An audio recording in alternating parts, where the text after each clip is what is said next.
Okay, good morning to everyone, and thank you very much for inviting me. Thank you very much for this lovely introduction, Raphael, and for giving away that we didn't talk about science yesterday. We had a great evening. Thank you to the organizers for having me here, and to all of you to be here, because the video was very impressive. Thank you very much for that too, because it simply shows that it comes down to the parents, that you move things along, especially with rare diseases.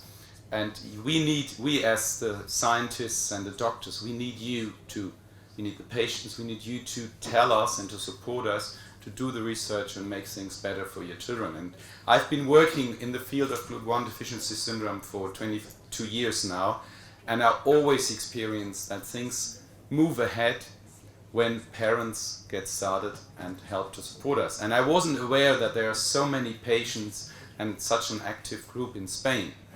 It's the first time for me to be here in Madrid and in Spain, and I'm absolutely thrilled to see all of you interested in GLUT1 or affected with GLUT1 and then trying to get the information. So I'll try my very best to give you an overview of what happened, how we got started, where we are now, and what are the future perspectives of where we want to go. Now let me try to start that. Or maybe can you start the presentation? This is the presentation? Yeah. Okay. So just like... No, that's not mine. Hallo. Das war... Und Ja, und nun was? links, diese. Ja. Nee, runter, rechts. Der hier. Nee, ¿Es la suya? der. Ah, der hier. Ah, alles klar. Und der. So, there we einfach mit einem Klick. Okay. So, GLUT1 deficiency or GLUT1 deficiency syndrome. It's a difficult word where my hospital is. It's Aschaffenburg, and you see it's in the middle of Germany. And this is actually the hospital, very nice in green scenery. And it's in Bavaria, and you do know Bavaria, of course. It's Bayern München and beer. And this is the marketplace of my hometown, so it's one of these Bavarian towns. Well, I'll give you the update of where we are now. We'll talk a bit about ketogenic diet, the unanswered questions, and the future perspectives. Now, the basics. You do know that the brain works exclusively with glucose. And actually, the total brain energy demand in the resting state is about half of your energy you will need for your brain, which is a lot of glucose, as you can see there. And with mental stress, you need extra glucose for your brain. And when you lose weight, the brain doesn't lose weight. So the brain is protected because it's so important.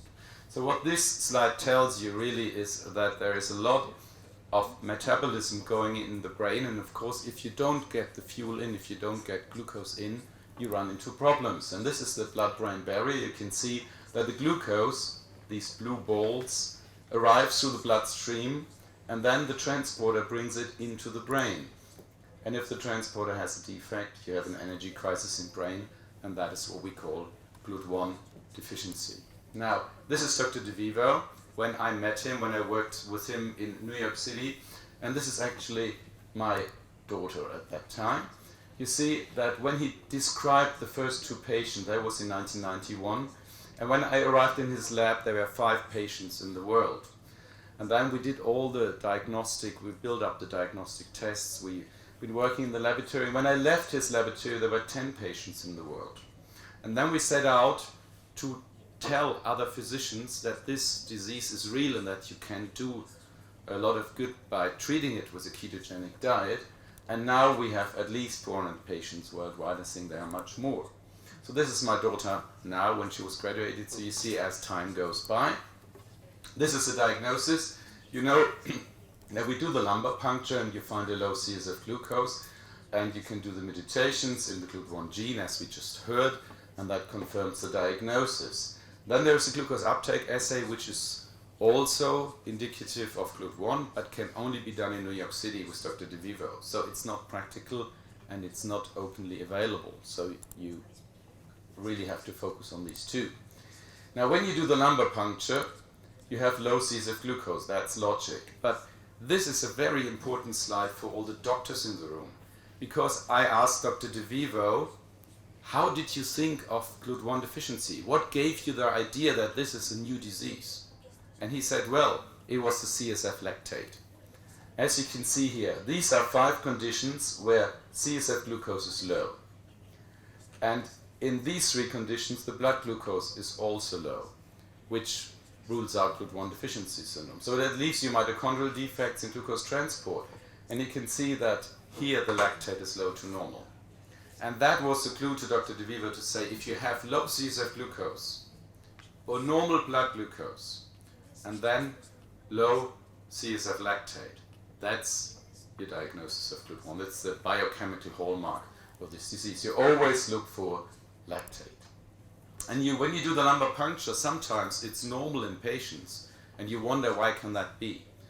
Here you can see 5 volunteers, healthy volunteers that have been lumbar punctured during one day several times. They got a lot of money for that. Anyway, what you can see here is that you have the CSF glucose going all the way sort of over time, and the plasma glucose changing over time too. You can see the meals here, 1, 2, 3, then the patient sleeps, then 1, 2, 3, breakfast, lunch and dinner. And you can see that it really depends on the time of day and on the food intake when you do the lumbar puncture. So what we recommend is that you always do it during working hours. Don't do it at night, because then you might have a low blood sugar and then you get a wrong diagnosis. And also following a 4 to 6 hour fast, because that will give you a steady state between blood and CSF glucose. And if you have a child that has a normal CSF glucose but a GLUT1 mutation, well, maybe they did the lumbar puncture the wrong way, and that explains it quite easily. Sometimes you just have to repeat it in a standardized fashion. Okay, we heard about the GLUT1 gene. This is an old slide, but you can still see that it's a small gene having coding regions up here, and if this is the membrane, and you can see that the glucose transporter protein winds its way through the membrane 6 times, then you have an intracellular anchor, and then another 6 transmembrane domains, and then you have a tail. And you can see that the mutations we described way back almost 10 years ago are all over the place, just as we heard by Dr. Perez. But we do know that there are hotspots, that there are special areas where these mutations cluster. And the interesting thing about the mutations also is that in some cases, we can explain the disease.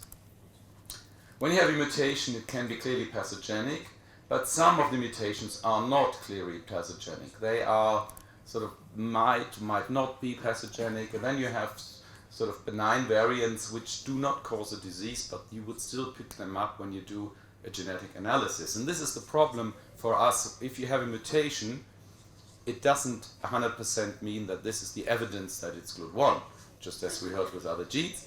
There can be sort of normal ones, and there can be pathological ones, and these are the difficult ones, the ones where we don't really know, is it a disease-causing mutation or not. Now, let me give you the example of Leah. Leah is a girl with GLUT1, and in Leah we found a GLUT1 mutation, and we can tell exactly why Leah has GLUT1 deficiency. Leah has a mutation in the tail of the glucose transporter protein. And this tail recognizes glucose as a substrate. It's like a key lock system. So if you change the tail, the glucose transporter will be blind to its substrate. It won't recognize glucose. It will be there but can't transport glucose because it's blind. And that happened with Leah. You can see that the mutation changes the tail, a different key. So the transporter is there, but it won't recognize glucose. So knowing the mutation and localizing the mutation helped us to explain Leah's parents that this is a particular problem in your child.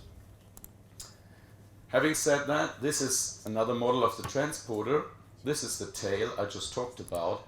But there are other mechanisms that help to bring the glucose into the cell. We know that the other tail at the front has influence on the protein half-life and the trafficking of the transporter. We know that this intracellular loop serves as an anchor to keep the protein into place. We know that there's an antenna here the regulation, their energy binding sites, and so on. And there has been a very interesting publication in Nature, which is one of the most important papers we know of. That was back in 2014, and they crystallized the transporter to make it visible. And they analyzed the mechanism how glucose actually goes into the cell. You can see here that you have a blue domain and a green domain. Then you have a yellow domain, which sort of keeps these two together like a latch. And the way it works is that glucose comes in, and these two, the blue and the green, open up, and then the glucose goes into the protein, goes through, and then this mechanism sort of goes on and goes on. So you have like a latch mechanism that transports glucose. Why is that exciting for us? I tell you. They also put in GLUT1 mutations, as you can see here. And now we have another child, where actually 4 children that have a hotspot mutation at amino acid 34. And at this amino acid 34, we know that these have hydrogen bonds. Here's 34, and it actually comprises the channel where the glucose comes through. So if you have a mutation there, the channel for the glucose getting into the cell is blocked because the mutation blocks it. So again, this is a different disease mechanism for these 4 children. Okay, let me move on to the patients. You can see that the patients present with 3 cardinal symptoms. Most of them have epilepsy, others have movement disorders, and almost all of them have some sort of developmental delay. And if you have all 3 of them, you have what we call the classical phenotype of GLUT1. But you can also have patients that just have epilepsy, or just have a movement disorder, or just have some disabilities, and that makes this disease complicated to understand. So we also found, and this is something we learned from you parents, that the disease manifestation changes over time.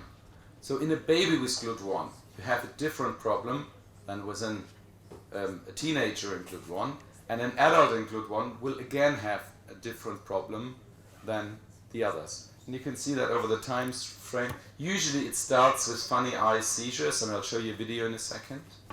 Then you have this developmental delay. You see that this child is not developing well. Then the movement disorder starts, and then you have sudden attacks. We call them paroxysmal events. I'll show some videos there too. And then you have the adult side, which is very complicated because we're just learning what adult GLUT1 deficiency looks like. We also have developed several ketogenic diets. And we know that in infants you should use the 3-to-1 ketogenic diet. But then as time goes by, you can switch to other diet forms, and I'll touch on that in a second. Now this is a graph that summarizes it. If you look at the baby, the toddler, the school-aged children, then the teenager, and then the adult, you can see that some of the symptoms, like the seizures, really are a problem of early development. Seizures are problems of babies and young children. There are not so much problems of adult GLUT1 deficiency. On the other hand, if you look at some movement disorders like dystonia and ataxia, you can see that they are increasing over age. So in the beginning you don't really see much of that, but that will increase, and especially the paroxysmal events will increase. Developmental delay becomes prominent and then usually is stable, so it's not a neurodegenerative disease as far as we understand it, unless we learn something of adults. Now let me show you some videos, some patients, to make you understand what the presentation is. These first seizures are usually within the first half year of life, and these seizures can be very variable. They can be cyanotic spells, babies turn blue, absences like dreaming states, focal seizures where one part of the body jerks, or the entire body jerks, or jerks and falls. And this is something that we learn from parents. This is the very first manifestation of GLUT1 deficiency. Babies present with funny eye movements. And it's not just the eyes, it's also the head moving. So it's eye and head movements, and I show you the video as published by Dr. De Vivo. And I must commit, I saw patients like that, and parents told me, and I didn't believe them. Until we found that more and more parents told me, I've seen that too, I've seen that too. There have been videos appearing in YouTube, and suddenly you realize, yes, it is a part of this disease. Now let me just show you the video.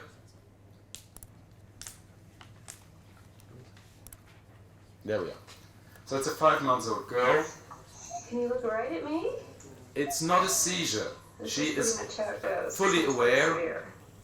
She tries to make eye contact, but you can see that the eyes sort of go funny, jerky, Come and the on. head movements too. And mom will see that and will come to the doctor and say, look, this is not normal. My baby is behaving funny.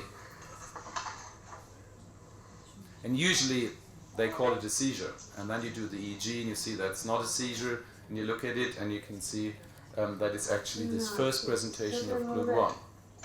Hang on, I can feel her open her head.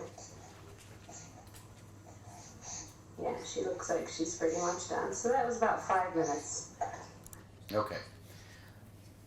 Next to the seizures and these funny eye-head movements, then you see that these children develop a movement disorder. This is a German boy with his sister, and the boy has Glut 1 deficiency and the sister is normal. And parents sent me that video telling me this was the video when we decided to go to the doctor, because we saw that evidently something is wrong with our son. Oops. You can still see it. He's trying to run, and if you compare to the sister, you can see that his gait is more wobbly, it's more drunken-like, it's more what we call ataxic. He can't really run, where his sister is just walking very relaxed and normal. Okay, sorry for that. Okay, then you have seizures, as I told you, and this is a seizure we call absence seizures. They are difficult seizures because you can miss them quite easily, because all the patients do is they have a behavioral arrest. They have a brief period of a dreaming state where the eyes turn a bit funny, and they have a very characteristic appearance in the EEG. So here you can see that the EEG is normal, and the boy is normal. And now you can see that the seizure starts here. And just look at him. All he does is he just stops. And if you look at him a bit closer, you see that maybe his eyes are a bit deviated. You can see the seizure is still going on here. He's not responsive. And now it's over. Now he's back to normal. And these seizures can happen 100 times a day, 200 times a day. And they are a characteristic symptom of Glut 1 deficiency. In fact, there's a publication that 10% of early onset absence epilepsies under the year of 4 are Glut 1 deficiency. So when you have a child under the year of 4 years old presenting with absences, you have to check for Glut 1. Okay, moving to the elder children. This is a Dutch girl before she's on a ketogenic diet, and you can see different sort of seizures. She has what we call these jerks and falls, these myoclonic aesthetic seizures, and she also has absences. If you look at her now, you can see that she's having an absence. She's having this dreamy state I just showed you. Yeah, and she's not responsive. Now she's back to normal. And this is the very disturbing second sort of seizure type that you can experience. And of course, for the girl and for the family, this is very distressing. She's having another absence there.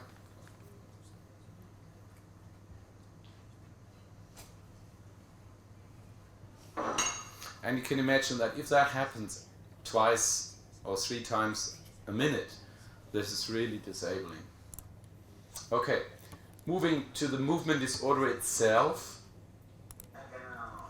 This is a typical gait of a Glut 1 deficient child. We call the parent come to us and say it's like a drunken appearance, like drinking alcohol and then being unsteady. You can see that he also has this sort of dystonic posturing of his arms. If you look at his right arm, you can see the dystonic feature there, and you can see the ataxia there. So he's ataxic, dystonic, and here also has spasticity. He can't really stand on one leg. I'm trying to encourage him, but he's 7 years old. He should be able to stand on one leg, but he can't. Gut. Kannst du das Bein so vornehmen? So as you're trying again, and obviously failing. And now you can very clearly see the ataxia when he's asked to walk on a straight line. And again, look at the hands, how funny they are postured. This is abnormal. So it's a combined movement disorder of dystonia, ataxia, hypotonia, spasticity, sometimes chorea. Okay. When you look at development, these children usually have mild developmental delay, a global delay, and if you look at the this is the intelligence curve, this is the average of 100 IQ, and you can see that in GLUT1 deficiency it somehow shifts a bit to the lower side. But having said that, that means that some patients are perfectly normal and some have severe intelligent defects, developmental defects. I have one child that's in college now with GLUT1 deficiency, she's studying, and I have others that need constant care because they are severely disabled. So you have a broad range. The weaknesses, what these children have trouble with is language, and we heard that in the video. Talking is a problem, especially when they grow older. Visual attention, keeping focused on things, is often difficult. Motor skills are difficult, as you saw when this in the video too, when this lady was trying to eat, the one girl. And then the whole picture processing. Whole picture processing, I'll tell you in a second. Understanding language is quite good. They are all pleasant kids, very sociable, very friendly. Seems to be a significant symptom of GLUT1 deficiency. There's no decline, and they can do sequential processing. Now what that means is that when you want to explain a forest to a patient with GLUT1, you can't tell him, look at all these trees, this is a forest. You have to take him from one tree to the second tree to the third tree, and eventually by sequential processing the child will understand that this is a forest, that a number of trees make a forest. But if you confront them with a forest at the very first place, it'll be too much for them. This is something we learned from parents too, especially when our patient grew older. We saw that in GLUT1 deficiency, we saw sudden attacks of funny movements, paroxysmal events, and then I did a questionnaire and I asked parents, do you see that? And 3 out of 4 said, yes, we know them. And then we analyzed it and we saw that it's mainly motor problems, movement problems, posturing, tone, loss of tone, speech, vigilance, and the worrying thing is that they increase over age.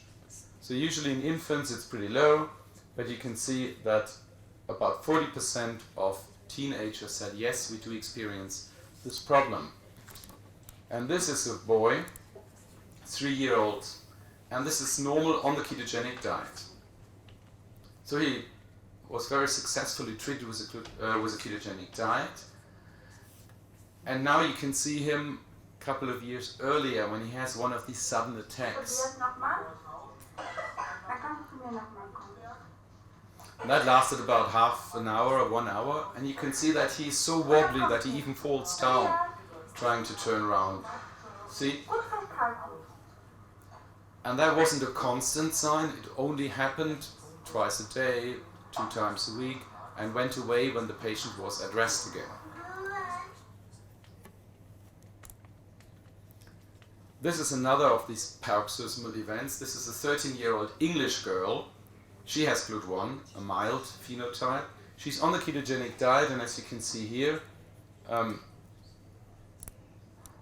you wouldn't guess that she has a movement problem. She's perfectly normal on the ketogenic diet. But then she has been shopping in Manchester City on a cold winter day. And this is her in the hotel lobby with this attack. That's what we call choreography 4 movements. She can't control it, she can't stop it, it's distressing for her, she needs mom to comfort her. And it lasted about 30 minutes and then will go away at rest. Very disturbing for her.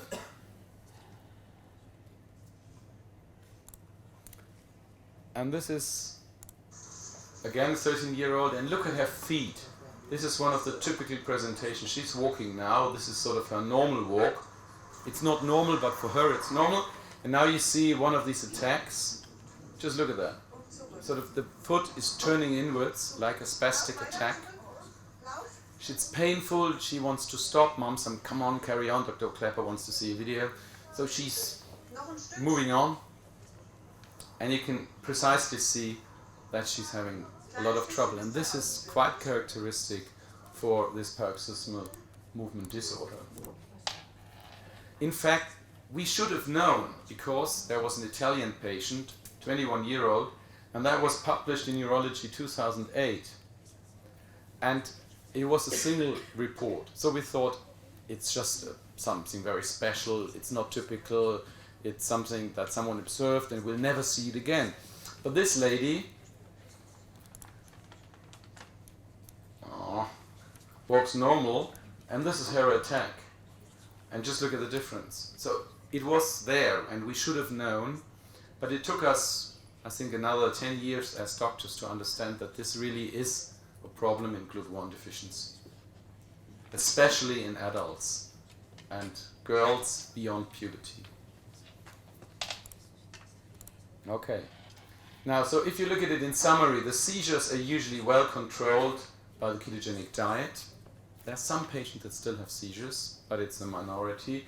The movement, the general movement disorder, yes, the ketogenic diet does help, not completely. Paroxysmal, we have a big problem. Often the ketogenic diet is not helpful enough, and this is one of the open questions we are very worried about. The language receptive is very good. Active speech can be a problem, especially in adults, and cognition usually gets better with a ketogenic diet, but will not return to normal. Growth is not a problem. Now, ketogenic diet, just let me briefly touch why the ketogenic diet is so useful in GLUT1. If you think this is a brain, you get the glucose into the brain, it'll be processed to energy, right? And if you fast, your body fat will provide energy via ketones, because glucose is not there. And the ketogenic diet sort of mimics this metabolic state of fasting. And that has an anticonvulsive effect. Now, in GLUT1, we use the same mechanism, but we sort of feed the brain with a different fuel. We feed the engine with, we run the engine not on petrol, but on gas. And it seems to work because we have a separate transporter here that brings the ketones as energy into the brain. So the principle is very intriguing and very simple. And that's why every child with a GLUT1 deficiency syndrome should be on a ketogenic diet. Does it help? Oh yes, it does. This is an old video published 2006 by Dr. De Vivo. And you can see that this is before the ketogenic diet, and this is 11 months on the ketogenic diet. And you can really see the difference, the improvement by the diet.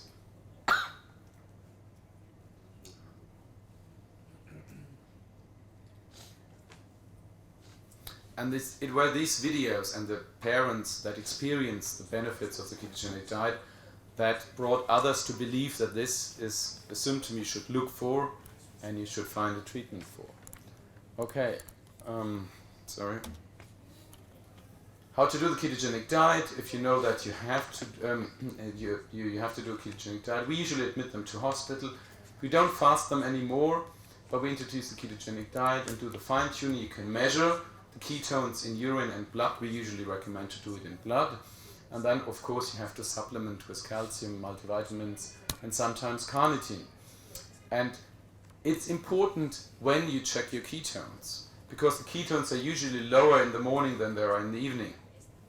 Because you have hormones, like growth hormones and steroids, that actually are excreted in the morning, and that's why they sort of keep ketosis in the morning rather low, and in the evening it's better at night. You can also see that there. No, let me just skip that. There's different ketogenic diets, and of course parents ask me, which is the best diet for GLUT1 deficiency? And there are two fractions. There's Dr. De Vivo and my person. We think that the higher you keep the energy in the brain in the developing brain, the better it is for the child. So always try to choose the best, the highest ketosis that is possible in GLUT1. In children with seizures, it's not that important. But in GLUT1, we think give them as much energy for the developing brain as possible. And this is usually the 3-to-1 ketogenic diet. But there are also lighter diets like the Atkins diet, low glycemic index diet. And we do know that in GLUT1 deficiency syndrome, in infants up to the age of 2, studies have shown that 3-to-1 diet is really the diet to use, without compromise. And if you ask me, I would always recommend to do a 3-to-1 ketogenic diet up to the year of 2 in these patients. Then adults won't take it. I would like to continue that into puberty. Then the modified Atkins diet is an alternative. These diets don't really give you enough ketosis, so we do not recommend the low glycemic index treatment at the moment. Having said that, what do the patients do? This is a study from seizure in 2016, and you can see that the majority of patients are on the classical ketogenic diet, and about 1/3 are on the Atkins diet. So it seems that they listen to me. But not in Japan. So you can see there, the Japanese like the modified Atkins diet. And they report that seizure control is just as good. And often I get other doctors asking me, if seizures are perfectly controlled with a modified Atkins, why don't you give it to your children? It's so much easier. But the argument is that GLUT1 deficiency is more than just seizure control. You have the development, you have the movement disorder, you have the speech, you have all these other things you want to improve. And it's very hard to monitor whether the ketogenic diet improves that unless you try. So I would always recommend to do the highest ketosis possible in order to provide everything, not just the seizure control, to the children. Okay. Do we have to worry about adverse effects? Of course, there are sort of short-term effects, you do know them. And long-term effects we're a bit more worried about. Renal stones you can control by fluid intake, bone density and so on, growth. That is something you can handle. The problem was, do we sort of produce a high-fat diet and do we produce cardiovascular side effects? Do our patients get heart attacks or strokes when they are at the age of 40? So we looked at the literature, and some of the literature said yes, it's a problem. Some of the literature said no, it's not a problem. So we did a study of our own, and we followed 10 patients for 10 years. And we took their cholesterol and triglycerides every 6 months. And we looked at their carotids to see if there are any atherosclerotic changes. As you can see here, over 10 years, cholesterol did not change, triglycerides did not change, so that was all normal. And you can see that even when you look at the artery and look if there are some plaques, some atherosclerotic plaques, there are none. These are the patients, and this is the normal controls. You can see that they're all within the range. So basically, at the moment, we think that all the fat you're giving is used in metabolism. And that's a big difference to someone being overweight and having additional fat that he can't use for metabolism. So these children are not fat, they just get the same amount of calories by fat rather than glucose. And I think that makes a big difference. The fat that is there is absolutely used and necessary, and that's why maybe they do not have such an atherosclerotic risk. Okay, how long should you give the ketogenic diet? Well, we do know that the brain energy demand is very high in young children, and this is the brain demand of adults. And you can see that children need about 3 to 4 times more energy in their brain than we do. So of course you want to keep the ketogenic diet as long as possible when you have this high demand of energy in the brain. And then once there are in puberty, once they are adults, then you can discuss whether you want to keep on the ketogenic diet or change it, okay? Right, coming to the last part of my talk, unanswered questions. We do know that there's not GLUT1 exclusively in the brain. There are many other GLUT1 transporters, And there are many ketone transporters in the brain too, depending on the brain cells. And researchers have not yet understood the concept of how all these transporters talk to each other. And we have not understood what happens in the disease state when one of these transporters doesn't work well, like the GLUT1. So this is an open question, and researchers are still trying to understand how all these complicated glucose fluxes in the brain work. What about other tissues? As neurologists, we also always focus on the brain. But GLUT1 is very important for the eye, for the retina, also for the placenta and the heart and the muscle. So will they get eye problems when they are 40? No? Will they get heart problems when they are 60? We have to look into these things. Probably not, because there are other transporters that might make up for the GLUT1 deficiency. In brain, it's only the GLUT1 transporter exclusively in the blood-brain barrier. So this is why the other transporters don't have a chance to help. In these tissues, the other transporters probably can take over and help to compensate the GLUT1 defect. Then, as Dr. Paris touched on it, we have patients that have no mutations in the GLUT1 gene. And when you have a mutation in the GLUT1 gene, it's just like when you want to build a car and you have a plan, and in goes the factory and out comes a working car. So if you have a mutation here, the plan is wrong and the car won't work. But also, you can have problems in the factory.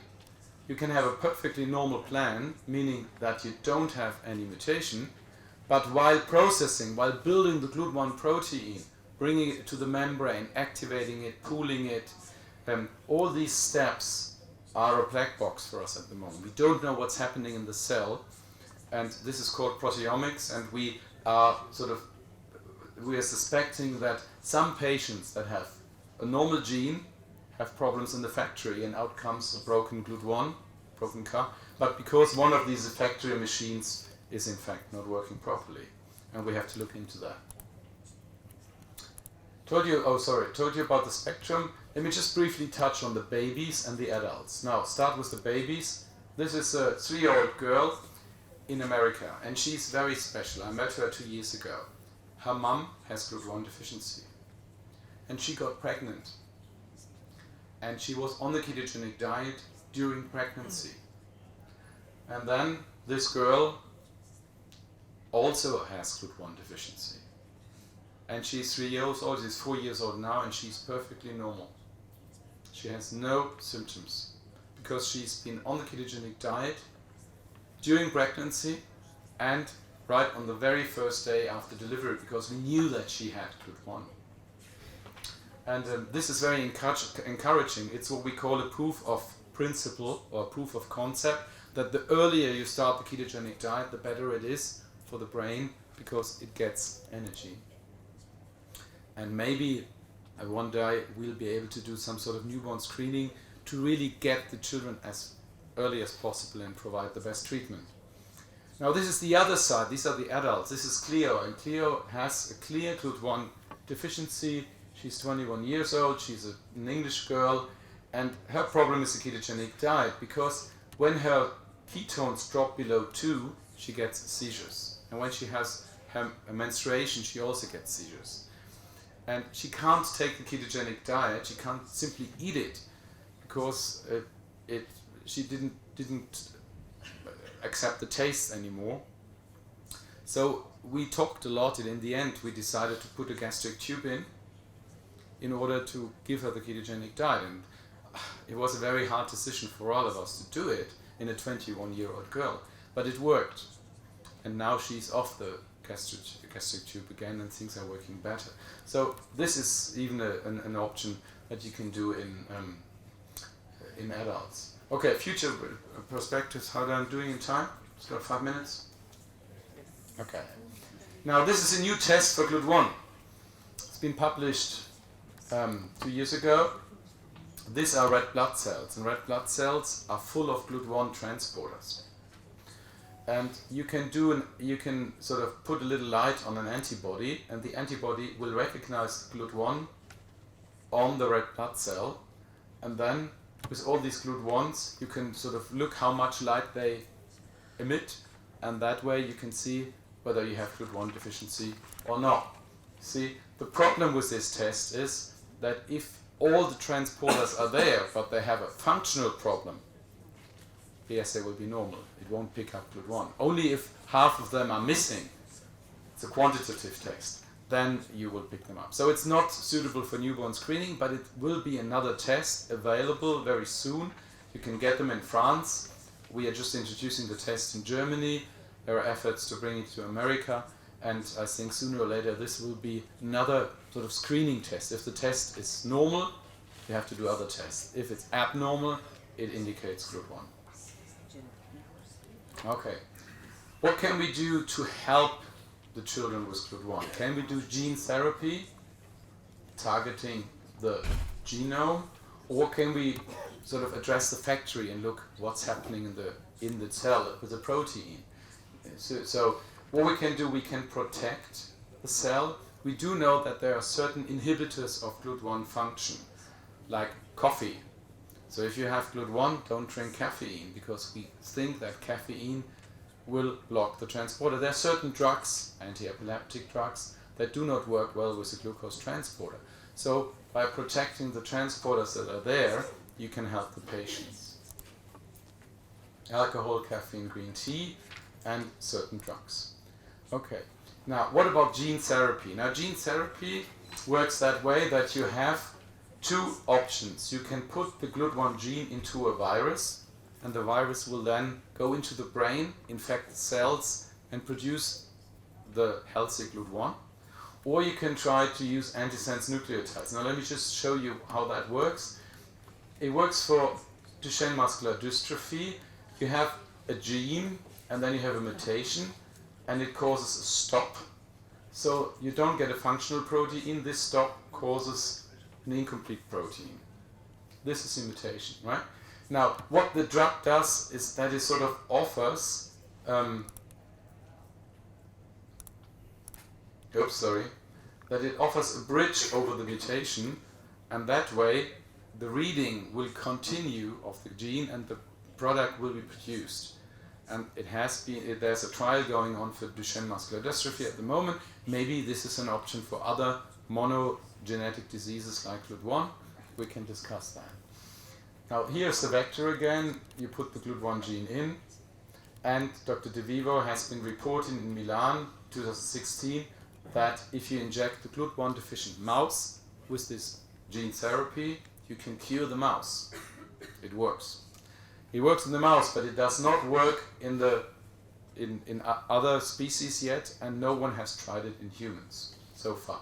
So we have encouraging results that it works in the mouse model, but taking it to the patient is a huge step.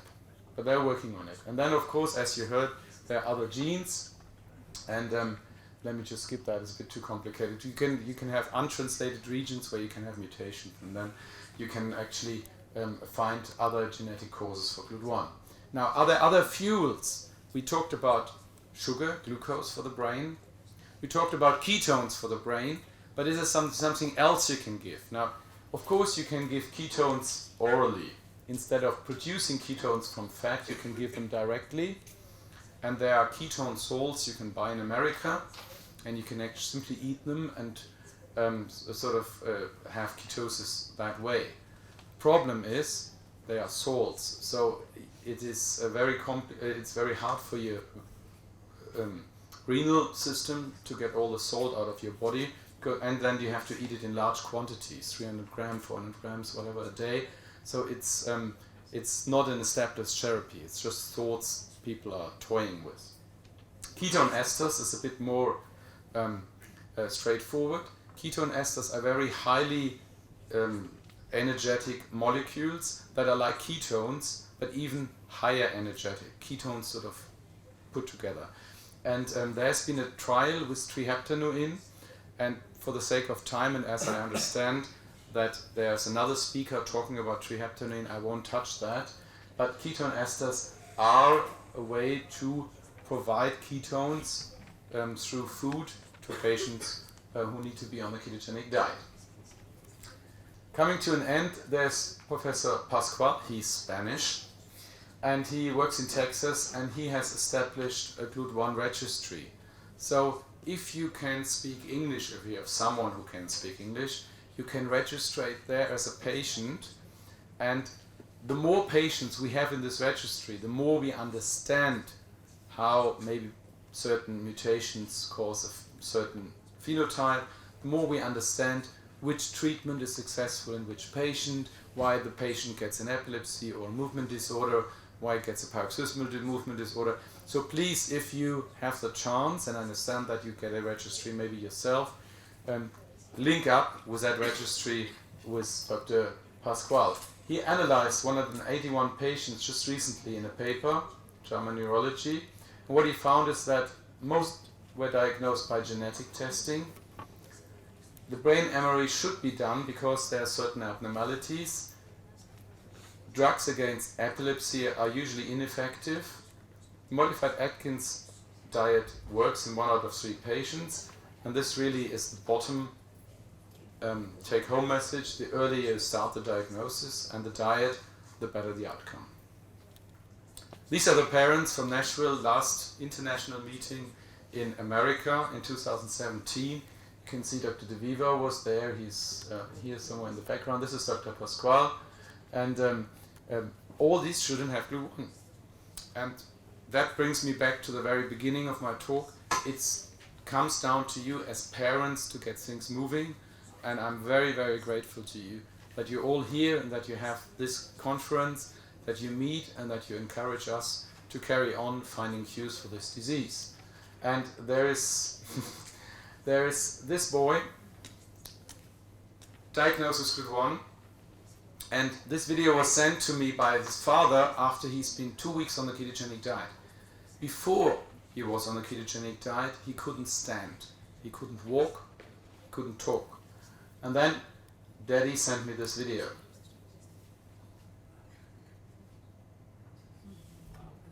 So I think it's very touching, very moving. You can do a lot of good by introducing the ketogenic diet. We have to find new therapeutic options, new treatments, and the way to do it is to go to the next European GLUT1 conference, which will be next year in Lille in France. So you're cordially invited to come and join us and help the discussions.